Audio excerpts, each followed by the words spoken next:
குஜராத் மாநிலத்தில் போர்பந்தர் ஊரில் பிறந்தார். மகாத்மா ஒரு மிக சிறந்த விடுதலை போராட்ட வீரர், அரசியல் தலைவர் மற்றும் வழக்கறிஞர். பள்ளி படிப்பு முடிந்த பிறகு பாரிஸ்டர் படிப்புக்காக இங்கிலாந்து சென்றார். சத்தியம், அகிம்சை ஆகிய இரு கொள்கைகளை தன் வாழ்நாள் முழுவதும் கடைபிடித்தார். அகிம்சை என்னும் மாபெரும் மந்திரத்தை உலகத்திற்கு தந்த மனிதர். காந்திக்கு மகாத்மா என்னும் பட்டத்தை ரவீந்திரநாத் தாகூர் வழங்கினார்.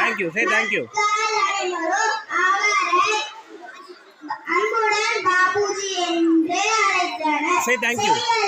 செத்துமடி, வெள்ளையனே வெளியேறு போன்ற பிரபலமான முழக்கங்களை முழங்கி இந்தியாவிற்கு சுதந்திரம் வாங்கி தந்தார். காந்தி மறைந்த நாளான ஜனவரி 30 தியாகிகள் தினமாக கொண்டாடப்படுகிறது.